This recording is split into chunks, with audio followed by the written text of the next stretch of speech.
everyone, and welcome back to another episode of Conversations with Beloved and Kindred. I am one of your co-hosts, Dr. Grace D. Gibson, Assistant Professor in African American Studies at Virginia Commonwealth University. And I'm the other co-host, Dr. Kanika Robinson, Assistant Professor of Anthropology at Furman University. All right, so today we are talking about a Black classic, Eve's Bayou. So we brought you in with the documentary. We've given you a little early Black horror history with Ganja and Hess. We took you to the hood with Tales from the Hood. What else have I missed? Did I miss another? We even threw in a little academic horror with Master on Amazon Prime. Candyman. And Candyman, cannot forget Candyman, another classic. That started it, like that Candyman. That did. So we've taken you on a journey throughout our season of Black horror, Blackness and horror. And so we're kind of wanting to switch the gears in the way in which we're looking at horror and how we're defining the genre. And this is a film that we talked about when we first said we wanted to do horror this season, how we knew that we wanted to include this film. And like I said, Eve's Bayou came out in 1997, was the directorial debut from Kasi Lemmons, who, if you remember, she was actually in the 1992 Candyman. So this is her doing her work. And she also directed Harriet, as well as Talk to Me. I believe she was either a producer or a director on Talk to Me. So yes. So before we dive in, one thing I want to definitely note was that Eve's Bayou had a $3 million budget and would ultimately make over $14 million at the box office. Now that may seem small in comparison to these major blockbuster films that are coming out, but when you think about a film like Eve's Bayou that had this very small budget to make even more, that's significant, especially for a Black film. And especially being directed by a Black woman. Yes. So, getting a small budget, I'm sure, first of all, Eve's Bayou is a great story. But the fact that, as a Black woman, she only receiving $3 million and it grossing so much, it was like, we're proving to you that we can also make great stories. Exactly. In us. Similar to Candyman, the new one. It's like, hey, we can make good stuff too. We're here and we exist. Thank you. Right. So had to make sure to note that, and the fact that in February of 2008, Times would list Eve's Bayou as on its 25 most important films on race, which is pretty notable also, because I think they definitely hit that one on the nail as well with including that on the list, very much so. So absolutely. Yeah. So I had to give that little background tidbit because I think that was important before we jump into this Black classic, this classic of a movie. Exactly. And I just want to say, I think it's one of the top 25 best films ever made, but I'm willing to have an argument. Yeah. I'm willing to have that discussion. I'm willing to have it, but I do think it's one of the greatest films ever made, personally. But I'm willing to have the arguments. It's one of those that I keep coming back to. It is one that I can rewatch because there's some movies where you're like, okay, I need to watch it just once, and I think we got those. Yeah, there are those that exist, but Eve's Bayou is not that one. So. All right. So you had a green room question for us, about the movie and the film. So what's that question? Because I was like holding tight not to answer it, so I didn't give all away my goodies here. Well, I don't know which one was the one when I asked you what was your initial thoughts. Yes, I think it was that, or did we want to revisit? We talked. Oh my gosh, that's what it was. Yeah. We have to talk about what does a horror movie mean? Like, what is the definition of it? Does it mean that we have to be scared? Because when I watch Eve's Bayou, it could be because I've seen it so many times. I don't think it's not fearful to me. Yeah. It's kind of like Candyman, because Candyman really isn't scary. Right. But when I think of Eve's Bayou, it's like, is it scary or is it just a great story? So then I want us to define, well, what is horror? How would you define horror? Yeah, I mean, I think horror in the traditional sense can be this very, can be scary. It can be It can have all these elements of gore. Yeah. It can have elements of blood and death and violence. You know, all of that is part of horror, but there's also, I think, these subsets, which I think is where Eve's Bayou fits in, of kind of like these mental thrillers, these psychological, you know, features, and how they describe it, Southern Gothic. Right, and, right. It makes you think. It Yeah. makes you like wonder, like, ooh, like I hadn't thought about that, or scary, not in the jump scare, I think, as we've said, Right. but more in the scare of like that. If that really went down, I'm kind of scared for what might happen afterwards. That kind of scare. And I can see that because, you know, even when you think about this movie, it's not like you said, you know, like we just talked about the whole scary jump scare, but it's the fact that, you know, there's other things outside of what we see that can control our lives. Right. And even when we will talk about later about the psychic abilities where you can see the future, that could be like, wow, okay, this is a little bit off-putting, but you know, yeah. Right. And to me, there's like a certain reality that a movie like Eve's Bayou brings. Whereas, you know, I'm not seeing some Freddy Krueger climbing up the walls. Like, that's not happening.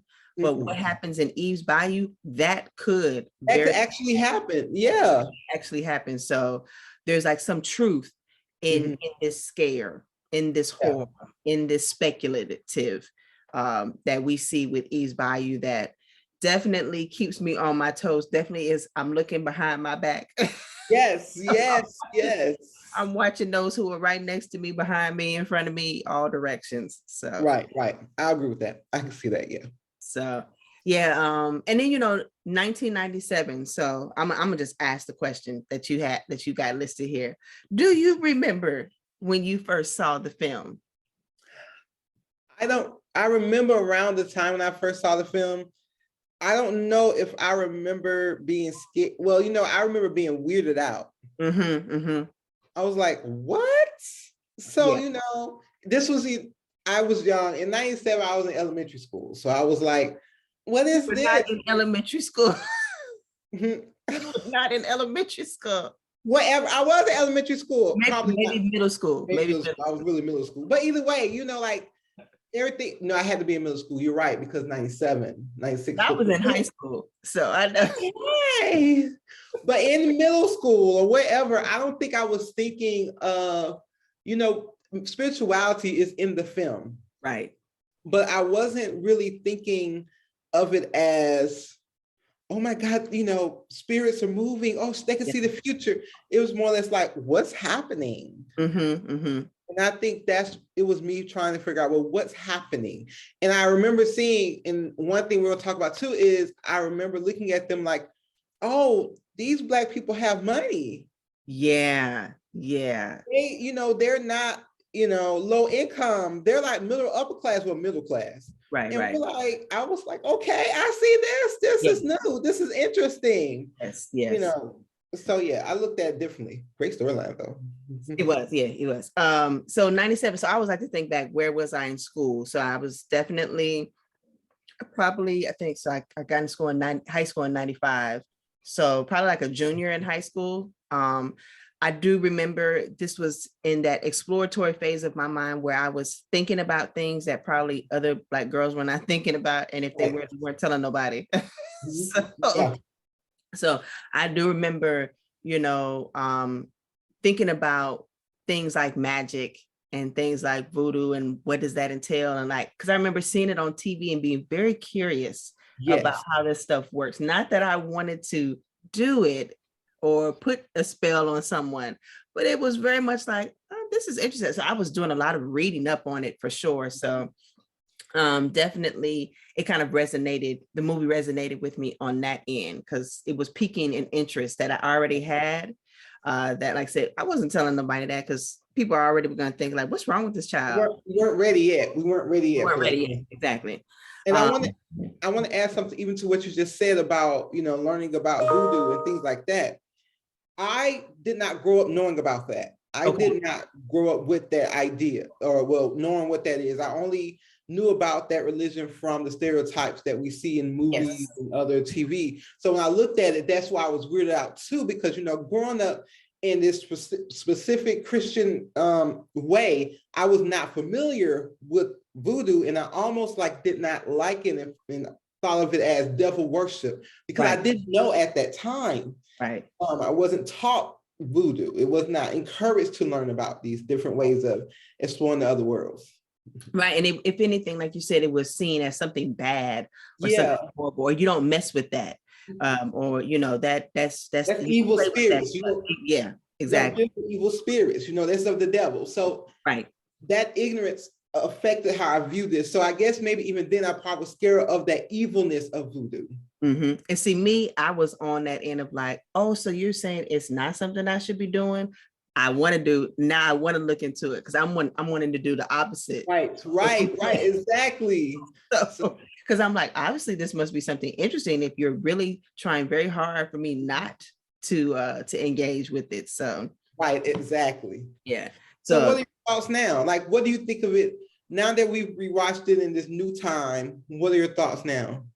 I mean, even more of why this was a classic. And I'm glad that I, as we've said with many of the films and shows that we watch, I'm so glad to watch it again as an adult who is informed, who has a lot more information, who's, educated a little bit more to be, to know what these things that were no-nos then, but are like, no, this is actually some really good stuff that we need to know about. It's very empowering.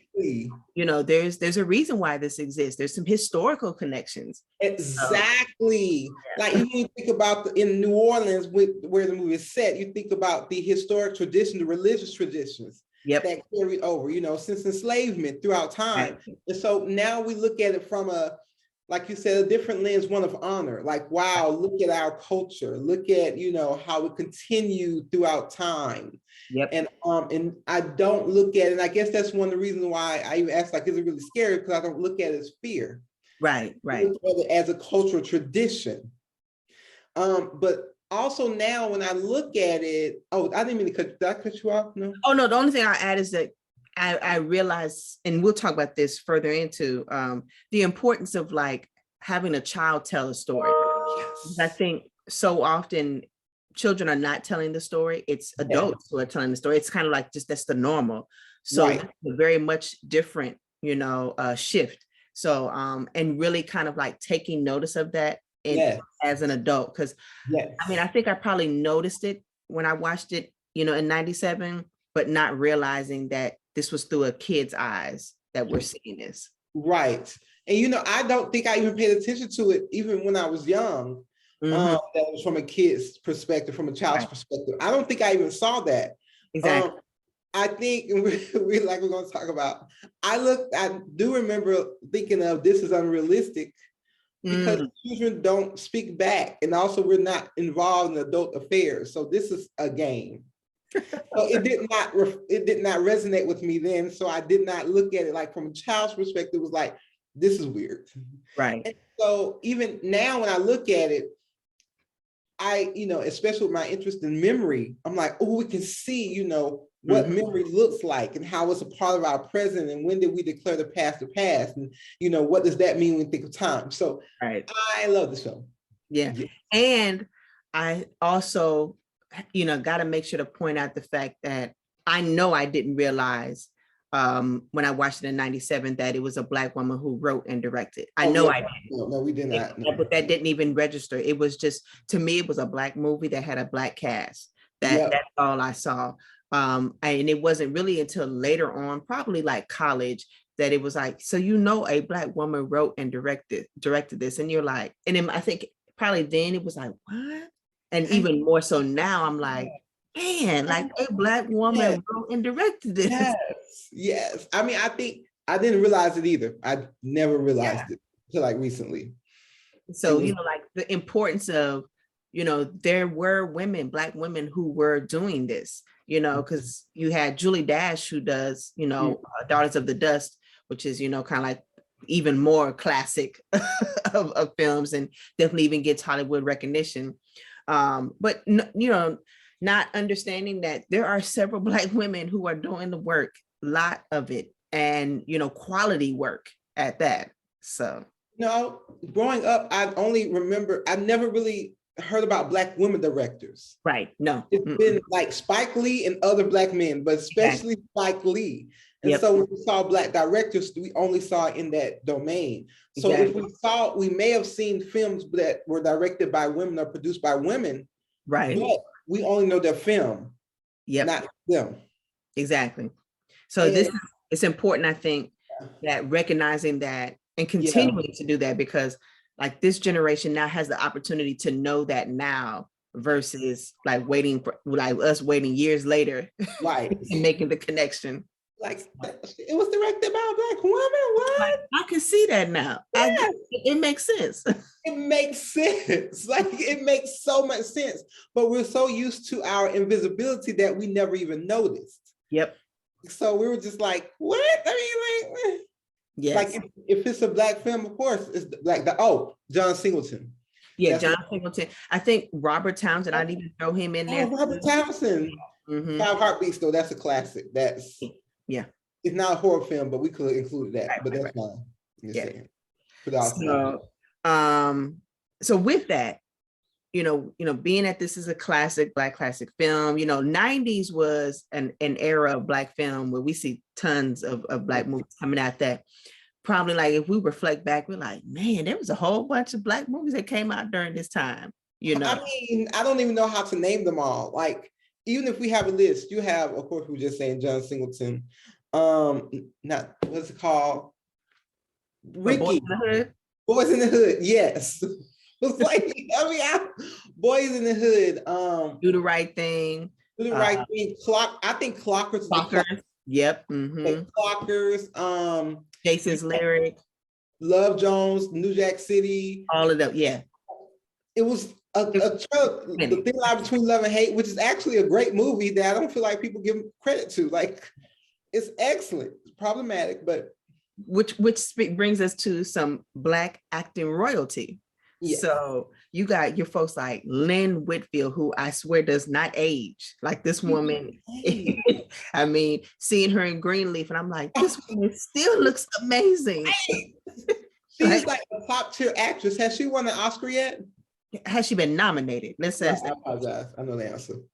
So you got Lynn Whitfield, you got Debbie Morgan, who, folks, if you watched All My Children, like she's like that's Black royalty, especially in soap operas. She had a long career in that. The hardest working man in Hollywood, Samuel L. Jackson. Jackson, and he okay. Look, all right. He did not dominate the New Orleans accent, but I believed him. Yes, yeah, I believed him. I believed him. Okay, that's all I'm gonna say, because you know it's interesting hearing American actors try to do these accents. It's very I give him A for effort, because another one, love him to death, Denzel, but when he does the Mighty Quinn and pulling on that Jamaican accent, I'm like, you know what, you A for effort. Yeah. I mean, I believe him. Like, I believe him. A for effort. we believe you. It didn't ruin the story. Then we have the late Diane Carroll, who another one just acting royalty, just through through. Yes. If you all remember Love Jones, Lisa Nicole Carson, and I want to say she was in Ally McBeal, that TV show that came on way back in the day. And then we see the early beginnings of, you know, child stars of Megan Good and Jurnee Smollett. Like, I look at them, I'm like, whoa. And they pulled off those roles even as children. Yes. They were skilled. And wasn't their brother in the movie, Jurnee's brother? Yes, yep. His name was Paul Batiste, and I think his name is Jake Smollett. Yeah. Okay. So yeah, you're talking about folks who now are doing quite well, you know, in acting continuously, you know, doing well. Yes. Like that was really nice. It is on that 90s Black classics, that list that you know we all should reevaluate or review every year. Yeah, it got to, because there's, like I said, that talent right there, that, I mean, that's a whole bunch. And that's just a few people. Right. And primarily women, you know. So yeah, there's a ton of Black actors during the 90s that were really doing their thing at that time. Exactly. Then we got to, talk about Black composer royalty with Terrence Blanchard. If you haven't heard him, you must haven't seen a Spike Lee movie. You must not have never seen that one. Not one, because that's pretty much the music is Terrence Blanchard. That he even, he did, I think, I love Clockers. I think he did Clockers, and he also did the recent one, fairly recent, Inside Man. Was he on that one too? Yes. Mm-hmm. So yeah, and he's, I want to say maybe a year or two ago, he was doing something with one of the opera houses, either in somewhere in New York. So like he is well-versed, well-rounded, not just Black royalty, but just musician royalty. Right. Genius. So he's a genius. He, to me, and again, they are in different leagues between the Quincy and him in regards to composition. Right. And, Quincy Jones, he was good not only in films, but also music. Yep. I think Terrence should be up there with Quincy. Absolutely. If not, they're right up there with him. Yeah, for sure. Right, exactly. Mm-hmm. Definitely. So, yeah. So when you just thinking about all of that as you go into the film, you have to recognize these great actors and actresses and the talent that they're bringing, and with many of them being this kind of like their beginning roles, their early roles, and to see where they are now. So yeah. So let's dive into the movie. Let's do this. So it opens in black and white, which, the cinematography, the camera work, the narration, everything just had its place and worked so well. And you hear and I actually believe it's Kasi Lemmons who's actually narrating it. Okay. She opens up, like I said, with the black and white scene, kind of taking it back, saying, memory is a selection of images, some elusive, others printed indelibly on the brain. I remember hearing that and I had to write it down because I was like, that's going to be important. Like that's going to be, that's going to come back again. And it does. Right. And I think, that it really foreshadows the movie. Yep. And it speaks to the role of memory even in our lives. We are the sum total of our memories. It affects who we are. It affects how we move because we bring our past with us, our experiences with us. And so when you think of memory is a selection of images. It's like what has been chosen in which what have we chosen to remember? And so all that is a part of why we're, not just in the movie, but us, period, in the present, like how we remember what we remember affects us today. Yep. So it really, like you said, it really sets the tone for what this movie is going to be about, what it's going to discuss, what it's going to give to us as audience members. And I think it was just really poignant to start with that quote. Yes. All the way through, you're like trying to remember moments that happened. You're trying to remember, well, did that happen? Or did it happen this way? So, and that's another thing. Memory is vulnerable. It is. It's never static. It is vulnerable. Mm-hmm. It is contextual. We never remember exactly. We never remember the exact way. It's always influenced by our environment, the present context. So even though the memory is a selection of images of our past, it's manipulated through time as we add other experiences, as we add other conversations. And that's what's so interesting about memory. Yes. Oof. And you see why this is such a good film. And it's like, why more people not talking about this movie? Why?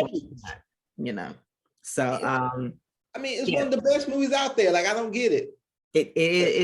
It needs to be like a whole class could be talked about. Every movie we talk about could be a whole class about it though.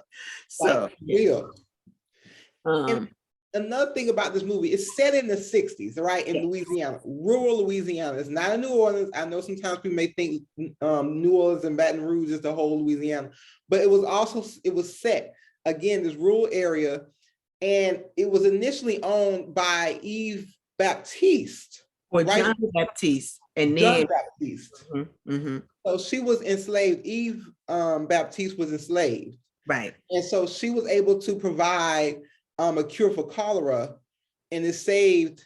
That's when it saved John Paul Baptiste. So again, keep the name. This name is important. So her last name is Baptiste. His name was Baptiste. So it speaks of slavery even in that, and how we carry on the last names of our slave owners. And so, you know, she ended up owning that land because she did, again, provide a cure for cholera and saved his life. He said, here you go. And so the whole setting is based on the Black woman's experience. Right.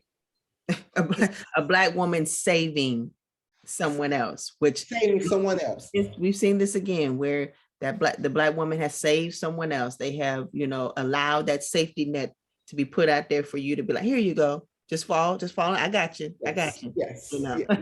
So yeah, once again, you know, what's the world gonna do without Black women? I mean, come on. Clearly, you know, we save lives, so the world can't have, you know, exist without us.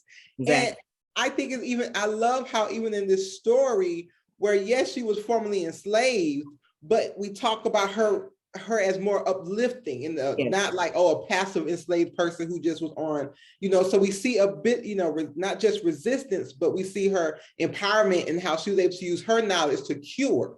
Right. And so we have the basis of where the Baptistes are located.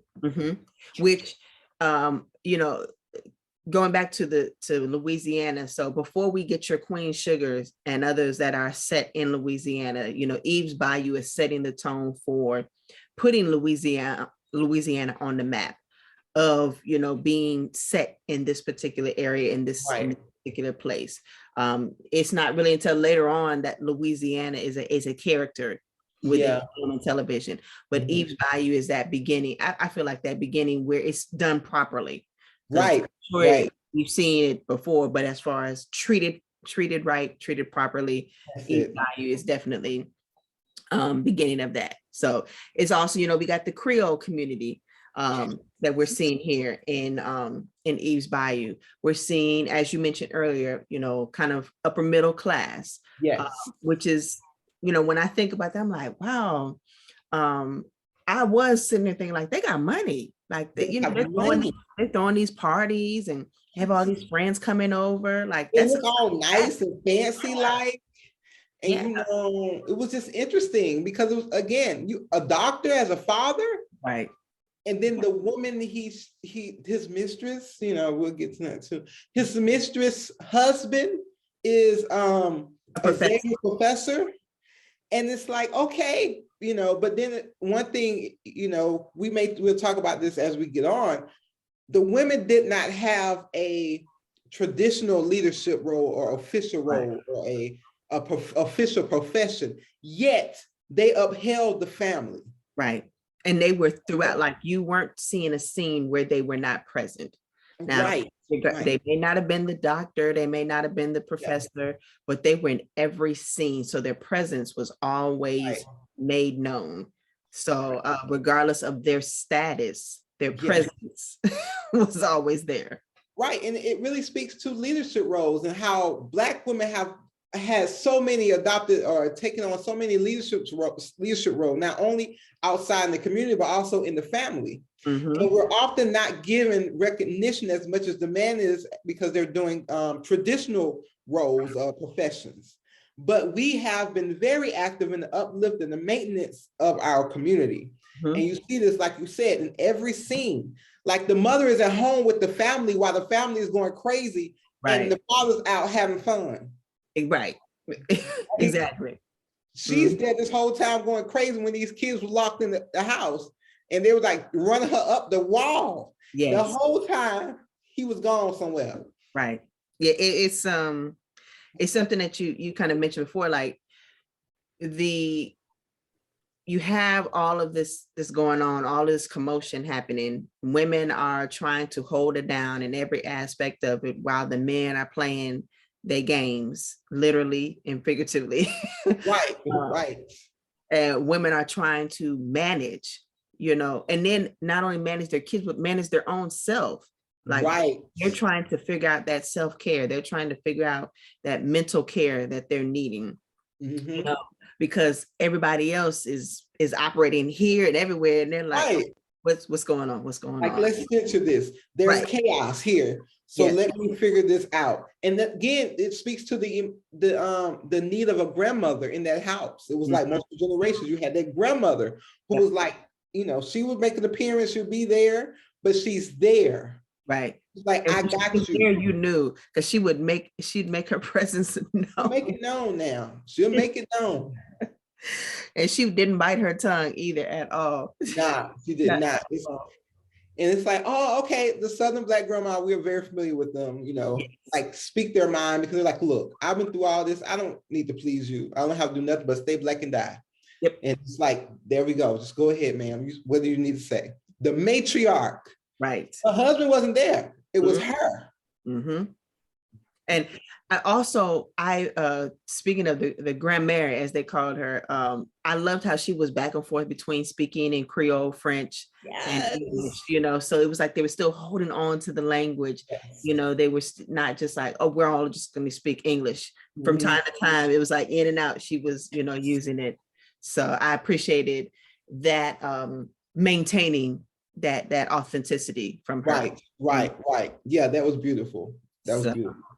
Yeah, so let's talk about these children, because I know throughout our viewings, second and third and fourth and fifth viewings, there were moments where we had that pause, that look of like, did these children just talk back to their people like that? Like, listen, your mama told you to stay in the house, and you went to find your father, who still didn't come back with you, and you went cut your hair and got your hair done, knowing that your family was scared, Cicely, and then you talk back. It was like, wow, that's fear. You're right. That's fear. That was the fear. That was horror right there, because that was, I don't know what's about to happen to her, but it's not going to be good. Exactly. Like, it was like, oh. Just thinking about, that's what it is. Those words would have never formed to even come out of my mouth. Never. I don't even know how to say those words. Even today, I'm grown. And even then I have to be like. Then you step away. You say, you know, let me walk away, because I'll come back. I was just thirsty. I'm gonna go get some water. I'm gonna try it again. I had a headache. I don't know. So yeah, it was so it was, you know, you had children who were being seen or treated almost like adults, you know, talking like adults. You know, they're talking to their parents as if they're their peers, and these are things that maybe this happened in the 60s. I don't know. You know, I was born in the 80s, so I don't know. Maybe this is. I can probably doubt that it happened in the 60s, because the generation before us, that was not tolerated. So I'm like, maybe I missed something. I don't know. You know. And again, you know, this is part of the fiction of it, you know, like that was not just story, but the talking back. And it really speaks to, you know, they were talking back and speaking like adults, and but it really is about child agency. It is. Sometimes we don't give children as much credit as they deserve, or we don't give them voices and we speak for them when they can speak for themselves. Yes. Like, you know, let them share their stories. Now, I do understand there's a thin line between disrespect and respect. I do understand that. But it's important that we're not silencing them before they get older and not know how to speak. Exactly.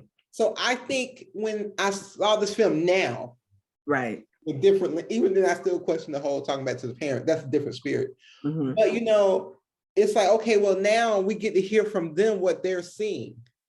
Because we try to shield children from things, you know, everyone tried, like when we were growing up, they were trying to shield us from everything, but we saw everything. We saw everything. We're not crazy. We remember everything. And that's the thing about memory being malleable. Because even as we remember things, you see how Samuel Jackson character, he tried to change the story, like you didn't see what you thought you saw. Right. Were not the memories you thought you had. But, you know, her agency allowed her to see what she said or she thought she saw. So it empowered her to say, I know what I saw. Exactly. You tried to silence me and I know what I saw. So I appreciated the child agency. Again, not to disrespect, that's a different spirit, but I did appreciate the agency of the children to tell the story because it was driven by children. It really was. The whole storyline was from the perspective of a child. Mm-hmm. And And I think it was brilliant because, like I said, that did not click for me until I was an adult and realized that the child was telling the story, really, not an adult. right. And it was told so, clearly that you think it's an adult who's telling this story, but it is really a child. Right.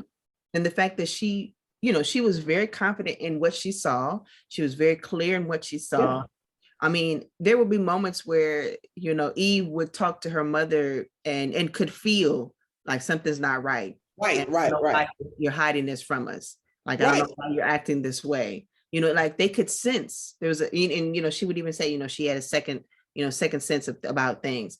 And it's like, yeah, these kids saw and heard. And this is something I would tell my mom and my aunts, now, like, I know you all had these conversations, but, and maybe we weren't always in the room, but we were on the outskirts enough to hear a lot of things that were happening. Yes. Picked up on the whispers. We could sense when things were not right. We never said anything. We didn't, ask you about it because we knew that was grown folks' business. But, we knew, we were very much aware. We knew. We grew up with it. We were like the secret box. We kept those secrets because we know not to get in grown folks' business, but we knew grown folks' business. Mm-hmm, mm-hmm. And that, on the outside, soaking it all in, taking it all in. Mm-hmm. When the parents would say something weird about somebody, we heard that and we remember. Yep. And we connect dots. So you are raising critical thinkers at the same time while you're like, oh, you're not supposed to be involved in grown folks' business. But again, when I think about this movie, it's like, listen to the children. I do think it's important that we protect them. Yes. But also don't manipulate them in their memories. Right. Or don't, because there would be, like you were saying, they would tell, no, that's not how you saw it. And how are you going to tell a kid what they saw? Like, they know what they saw. They're very much clear. But when you're trying to hide something, or you don't want, or you think you're shielding them from something, telling them, no, you didn't see that, you're kind of taking away that belief. You're taking away that feeling of like, of control that, of the little control that a child has. You're taking that by saying they didn't see this, or that it was, and you interpreted it differently.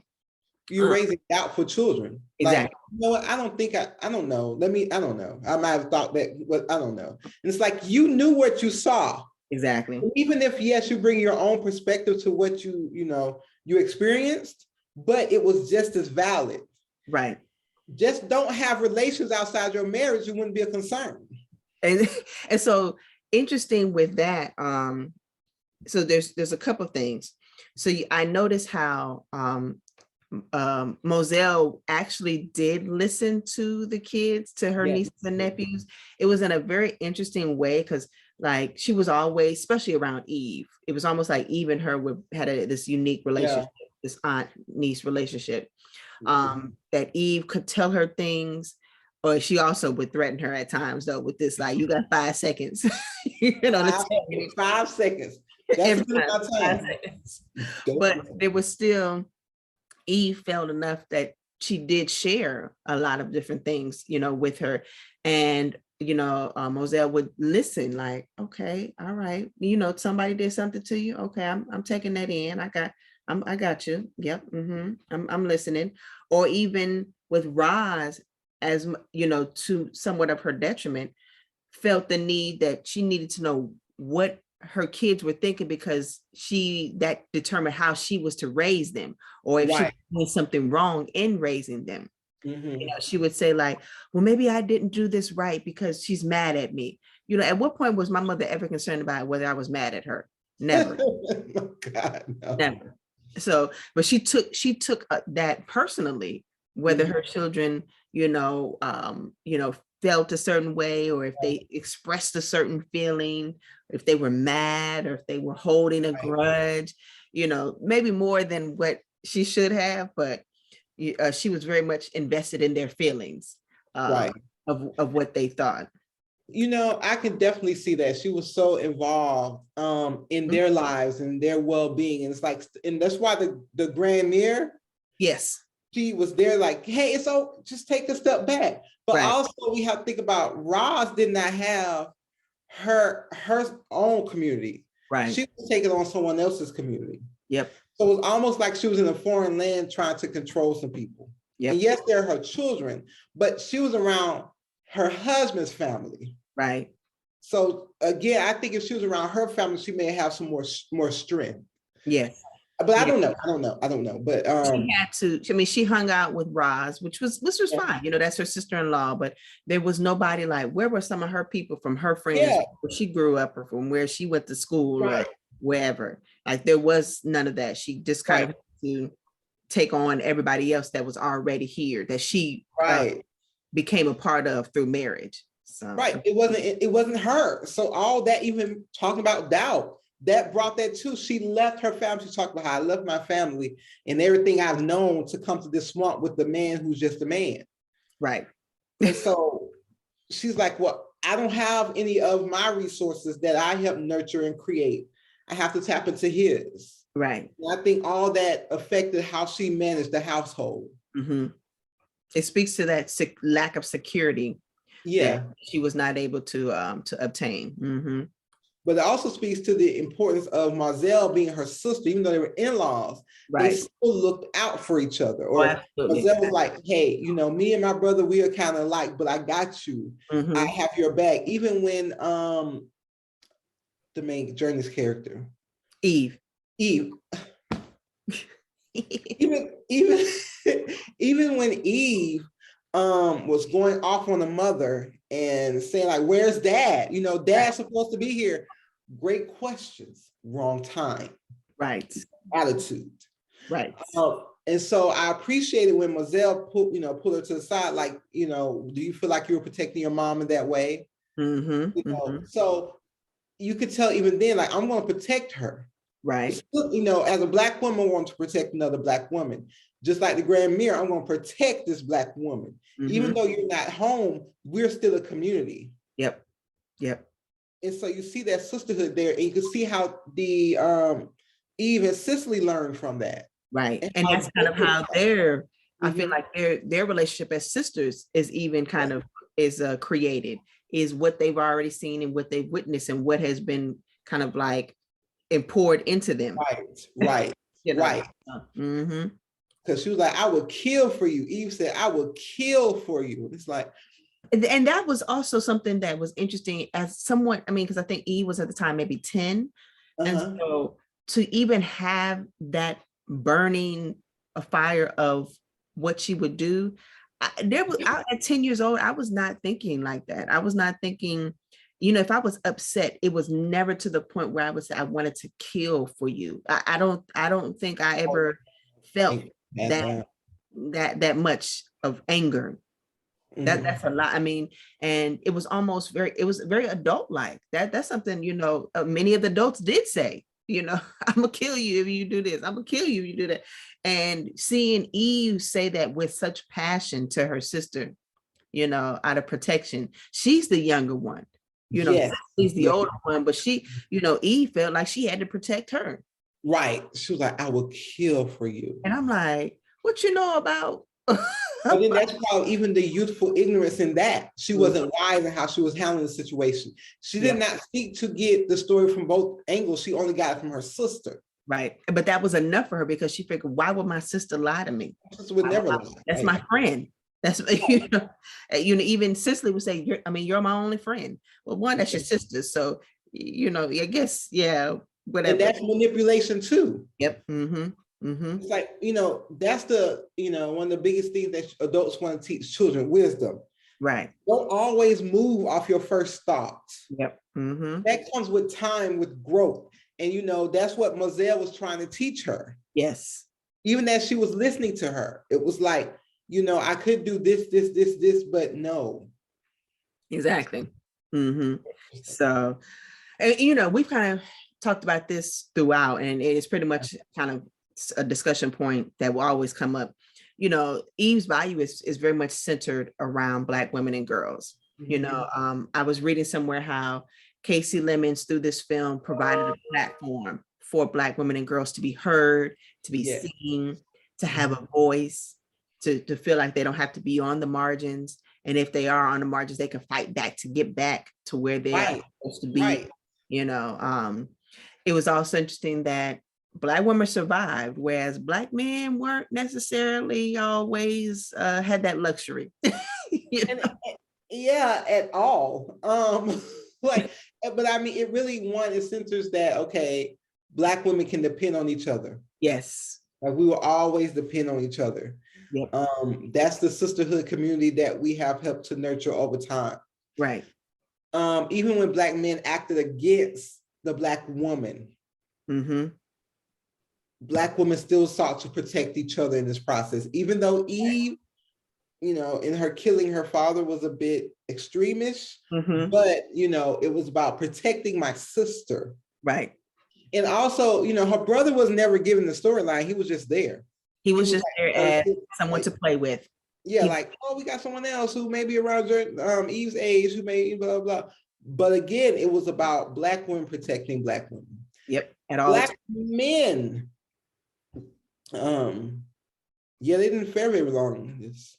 And if they did, they were very much, they were kind of like constantly watching their back if they weren't, or they were nefarious in some way, or they, what they offered to the storyline was either I'm here for a short time, I'm doing something bad, or I'm just an outsider. Yes, one of the other. There was no, they were not the substance of the movie. No, not at all. And even when we thought they would be, something would happen. It's like, oh, never mind. Yeah. Because even though Samuel Jackson was a main character, he was not really in the movie as much. He just was a huge character, but he was not a driver.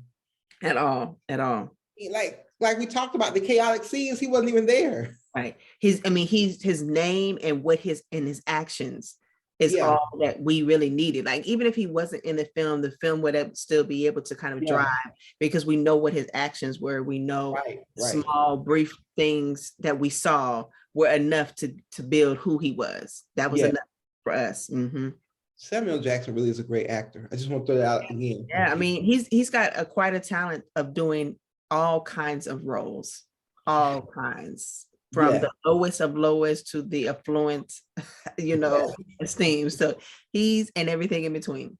He just really has a talent for that. And I just noticed, like, this year, he finally got, it was, I think, an honorary Oscar. And it's like, man, like, this man has been working for, like, I feel like 50 years. Right. Getting this recognition. I mean, he should have definitely got it from the negotiator, but that's fine. Even the closer, but we'll talk about that another time. But my thing is, going back to the Oscars, okay, I didn't find it out till later because we know why. Yeah.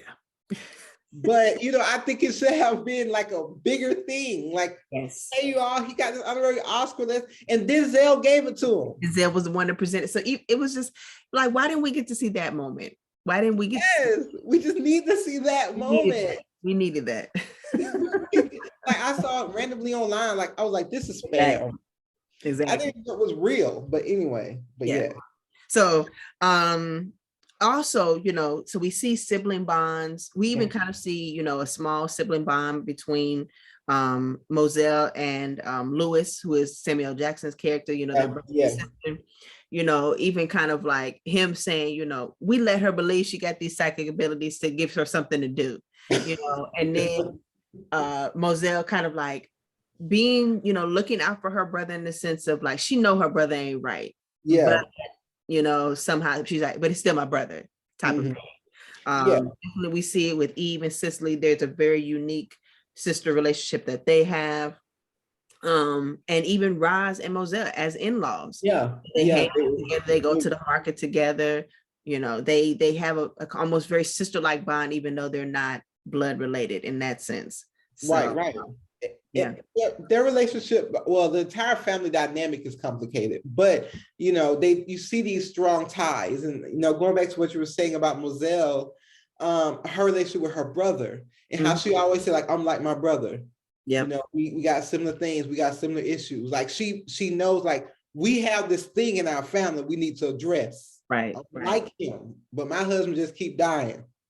And so, which was like, wow, like, don't get married again. But one thing that was very interesting, a main storyline in the movie, was when Cicely fell for her father. Yes. Louis.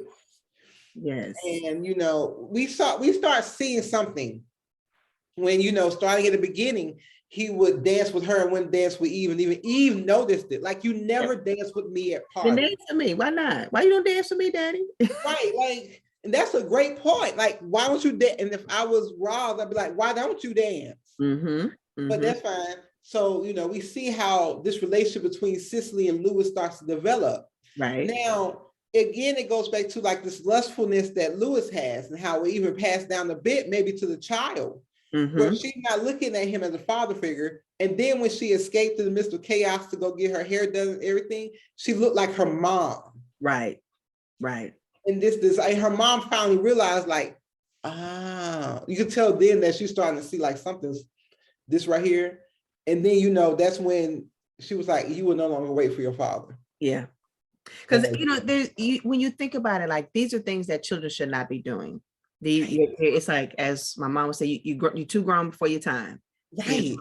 And the relationship where it's like this borderline bonding, but it's very much, Oedipus Rex type, it's too. Yes, it's definitely Oedipus Rex.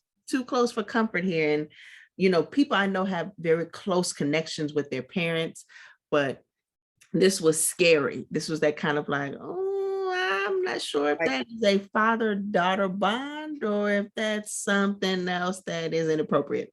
Right. So, and we see that throughout. But yeah, definitely Oedipus Rex. And for those who don't know, Oedipus, the idea is that he would love his mother and hate his father. Yeah. And so he eventually ended up marrying he did not read the story, but he didn't know it was his mother. He ended up marrying his mother and killing his father on the road. And so in this one, you see it in more like this reverse way. It's very interesting. It's the daughter and the father, The father, right. And someone ended up killing the father, but that's out of Oedipus. Anyway, but yeah, so we see this reverse where it's like, wow, so we have this here. But that's just one memory we see. Because on the flip side, he did not see it that way. He was like, she was doing, too much. And so, and he pushed her off. Right. But again, how she saw it.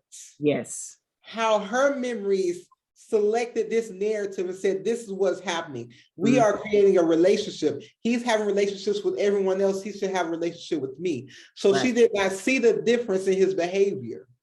And for her, she almost enabled it as well. Like, she knew he was out all night. That's why she waited up, because in her mind it was like, yeah, he's out all night, but he's going to come back to me at the end of the night. He might be with all these other women doing whatever, but he's going to come back to me at the end of the night. And it's like, but you are the daughter, not the wife. So if he's coming back, he should be coming back to his wife, not you, which goes back to why, Roz would be like, you don't need to be staying up late for him. Like, as a child, should not be your job to do that. And you she need realized to be somewhere.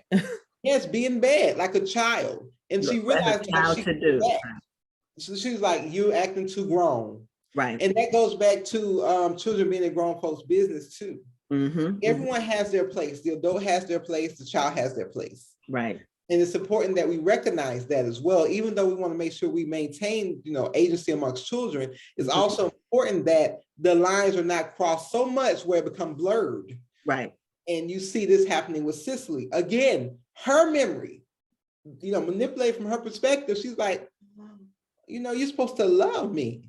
And he's like, yeah, and her innocence is pretty much gone. Like, whatever child innocence was there, it's pretty much, it basically it's gone. It's invisible. It no longer exists anymore.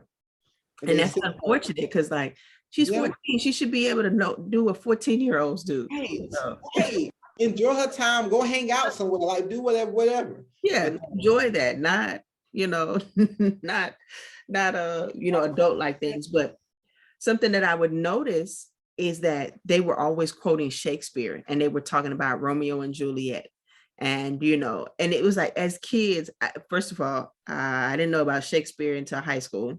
So The fact that they're quoting Shakespeare quite eloquently at that, and the fact that Eve knows, like, she even makes this joke like, yeah, we just dealt with the tragedies and we about to go into the comedies now. And it's like, okay, the fact that you aware, yes.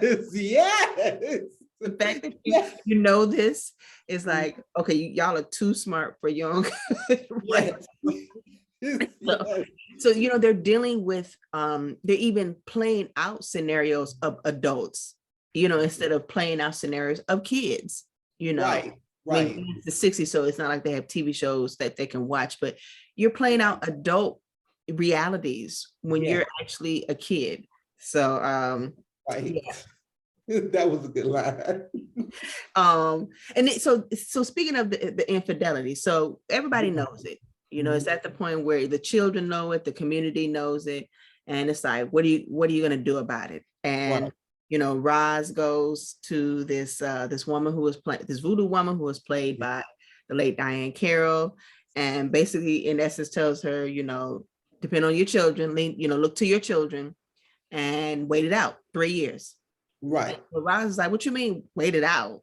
Like, I'm supposed to wait 3 years for this to get right? And and with my kid, like, no, like, I don't want to have to do that. Like, why do I have to do that? And so wait, be patient. It will work out the way it's supposed to. Just wait a minute. I can't tell you, but it will. Yeah. That was good. That was good. And what was also interesting was the fact that you have Lewis, who was, going with Miss Maddie, hanging out and doing things that she shouldn't be doing. But yet he would always tell his daughters, your mother is the most beautiful woman in the world. She is, just the most amazing. And it was like, but yet you are out here hoeing around. But you got the most beautiful woman in the world. So, right.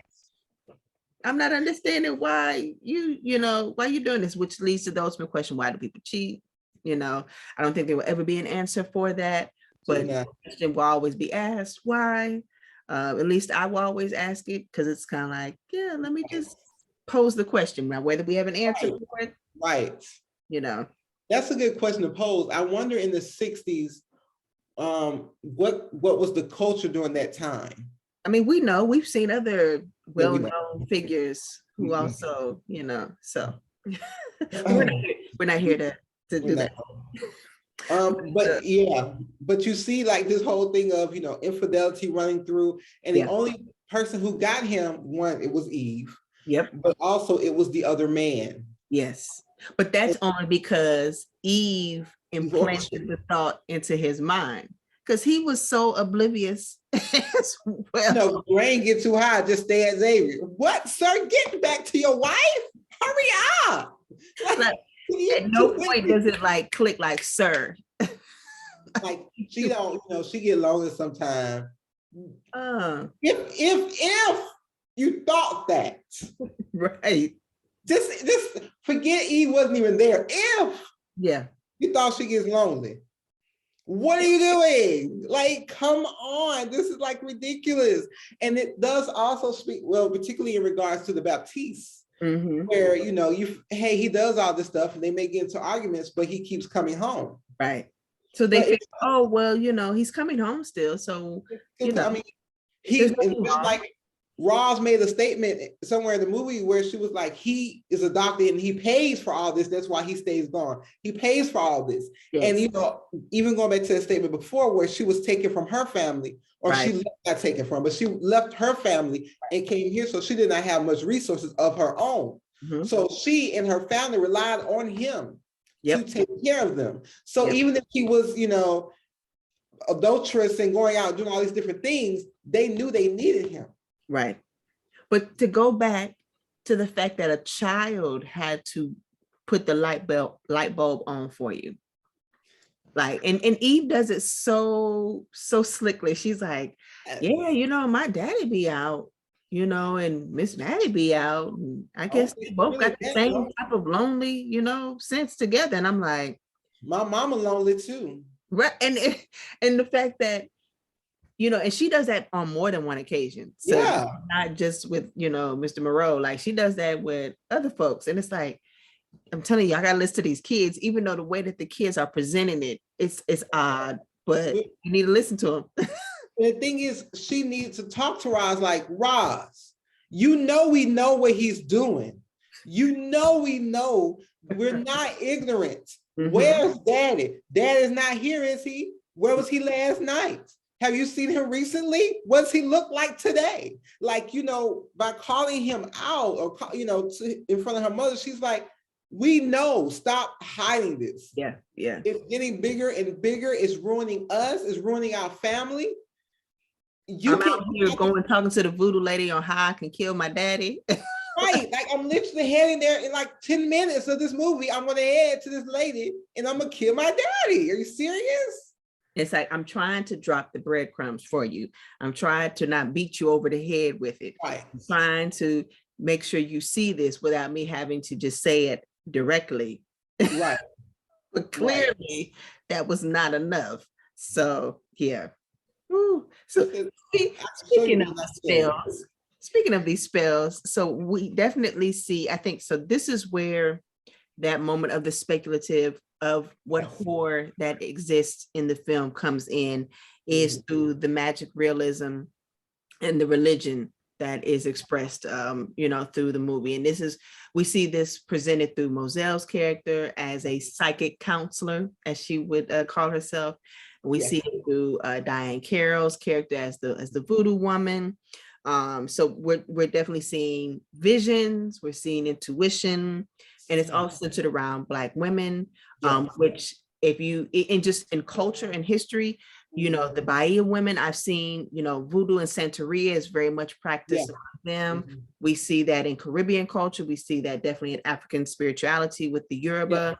So this is something very female centered. Absolutely. And so I really love that they took hold of that. It was Black women who were controlling that element, as it should have been, because they're pretty much kind of seen as, if there was a leadership role, they are seen as the leaders of that. Yes. They're always, when you think of anything in that speculative, that magic realism, women tend to be at the center. Yes, absolutely. So, and you see how they have the glimpse to the past and present and future. Like they're able to see throughout time. This is Afrofuturism before, we became big and popular. So, Afrofuturism was out before this point, but, when you think about the whole idea of controlling time with knowledge, and you see how they're like, I can bring the past to today and I can tell your future. Right. I can move time with my visions. I think that is key, because it again brings this power role to Black women. And we see, I think also, I know that there are certain Southern Black women who have these intuitions, these powerful intuitions or psychic abilities, where they see things, where they like have these visions either in a dream or in whatever way. And now some people look at that like, oh, they're just evil. That's not whatever. They're crazy. They're crazy. She always saying she sees stuff. But when she sees stuff, the stuff happens. Like, what are we talking about? Like, she sees these things. And that is something that I really appreciate about Eve's Bayou. Yes, you have Lewis who tried to diminish this or say it's not really a thing, or that, Moselle is eccentric. But I'm like, Lewis, focus on your mistress. If she can tell things and make sure that your children are safe. Right. And also, even with the voodoo woman. Yes. It's like she held the future. She even told, like, Moselle, don't go with nobody else now. I told you about that. And Moselle got mad and wanted to flip tables, but she was like, stay back. But I'm just trying to tell you. Don't get with no other person ever. Right. But again, you see how these women are given these additional powers. They already are powerful. They're given additional powers to see through time. Yep. And even the Grand Mayor would say, you ought to be thankful for the warnings and for the signs. The signs and warnings. Yes. Back in our day, we used to, I guess, give credit to or whatever, or honor those who have this ability. Now you're just trivializing it. And actually, you can see that over time, how, people trivializing such things like visions or strong intuitions or whatever. But yeah. And this was also a movie that was dispelling and, giving and not looking at voodoo in a very stereotypical manner.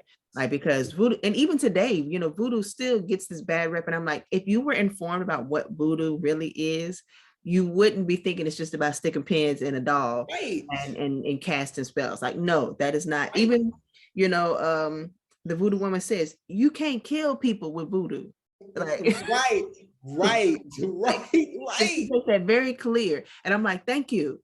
And this is 97, which is deep in where people are thinking, oh God, this is horrible stuff of the devil. And even like I said, now people still feel this way because they're very misinformed about what it is. And even at first, when Eve said, hey, where's my doll? You never gave me. She's like, there's no doll. Stop watching TV. Like, what are you talking about? Like, they don't have no doll for you to stick it. What movie did you see? Right. Like, where you get this from? We don't have dolls around. Are you serious? Like, no. So it was really good. It was good. Like, in a way, we saw voodoo in a different light. Yes. And, we also saw this different spirituality or visions differently as well. Right. And there was a little humor with, with the level of who's real and who's not, where you got Moselle, like she said, she calls herself a psychic therapist. And she said, I'm a psychic counselor. That's a sideshow attraction.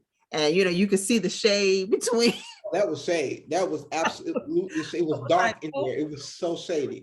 Like, that was respectability, politics, and magic. Do we have that go well? I think that could be a topic of a research, like, project. So, I mean, I just had to chuckle on that because she was like, I take pride in what I do. That woman, she don't. Like, that's just, in essence what she respectability politics, because you had the voodoo woman out on the street, selling, but then it's like, you just sell from your house, right? You still get money from these people. So is it the location that makes you better? Exactly. So yeah. So, but when it's all said and done, memory images of the past are very, integrated into the present. Yeah. And we're seeing how we have to hold on to the memories as best as we can, because they change. Pieces are, become off. People try to take away, try to diminish what we know we saw, what we believe. Right. It's important to maintain the memory as best you can, even if it means like writing it down, recording yourself so that okay, this is what I saw. So that when you come back to it later in the future, you can, remember what it was that actually happened. So right. And I think, even as we talk about, I'm not gonna bring up Coco, we'll talk about that another time, but this idea of memory haunting the present, or the past haunting the present. And we see that through memory when she thinks of her deceased husbands, plurals, 3 of them. Right. And when you talk about other people who are killed and how they come back, and these images are not like blurred visions that you may see. She actually walks into one of the scenes of the memory. Time is collapsing. Time is like, again, the question is always like, when did we say the past ended? Right. What date did we give to say it was the past? Is it yesterday? But I'm feeling it today. Yep. So again, when we talk about past and present and the role memory plays into this, just like you said, memory, yes, we know is valuable, but how do we preserve memory? Yes.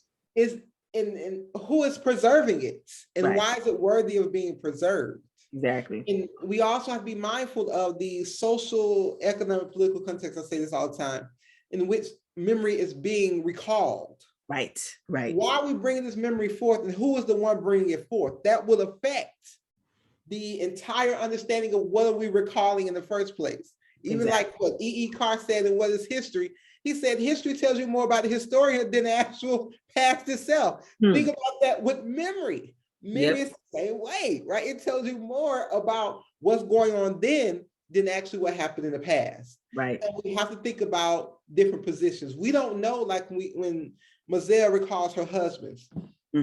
Well, her husband and her what you call it, a fair person, what you call it, the person she cheated on, whatever. The other guy. Lover. She called him her lover. Her lover. That's it. Her lover. Like, what was their perspective on that? So she only told it from her lens. Right. it's now a total understanding of the past, but that's how she saw it. Exactly. That's how she felt it. And that's how Eve has it now. Right. And, you know, so once again, we end with Eve bringing back that quote again. You know, let me give it to y'all again. Everything is that quote. Memory is a selection of images, some elusive, others printed indelibly on the brain. Yes. So we open with that, we close with that, and we close with Eve, you know, kind of closing out what has happened, yes. what will happen, you know, and in this moment, what is happening. Yes. And once again, it's like kids have a story to tell. Children, yes. you know, they can see things that we don't often always see or don't want to see. Right. And it's important that we do listen to them. Yes. And then overall, you know, at the end, it was these Black girls still standing, Black women still in the end. We close out with them. And in a way, it kind of looks at to like, what's the future going to hold for this family? You know, because these two sisters are pretty much going to be that next generation of what is going to happen. And they're going to tell the story, and then as a result, their kids, you know, if they have children, will tell the story and continue it. So, because even in the final scene, it was just Cicely and Eve. That's it. Now the brother, again, I don't know where the brother is. Maybe he was playing over there by the tree, but we didn't see him. But it ended with these two women surviving. That's right. Surviving everything that happened. Yes, they were a part of killing their father. We do understand that. We will recognize that. But it really talks about how we're going to carry our family with us. Even through the trauma, even through the lies, even through the, you know, someone trying to tell me what I saw. You know, they ultimately know. Because Cicely even tells her, oh, I knew what you saw. I knew then when you said it. Right. Yeah. So yeah, them kind of having that coming together moment was really powerful in the end. So yeah. Oh, any last thoughts on Eve's Bayou? It was great. It was excellent. I don't have any, like, I just think it's one of the best movies ever. And again, like I said, I love in memory. So when you think about memory, like, what is memory to you? I want you to think about that. How do you see your past? Yes. How does your past affect you today? Because again, we're a sum total of our past. Yep. So think about that as we go forward and we think about, you know, who we are today. Right. And how we have all become who we've become. Yes. So, well, we thank you all for joining us again. We wanted to give y'all a taste of horror from another lens, from another vantage point, and we hope that you enjoyed it. We still got a few more treats left for you all in the season left. So stay tuned for the next episode. We got something good for you after that. And, you know, there's always something new with Blackness and Horror. There's always something to showcase, as you can see with the films that we have been talking about already. So till the next time, we look forward to seeing you back on another episode of Conversations with Beloved and Kindred. Yes, enjoy your day.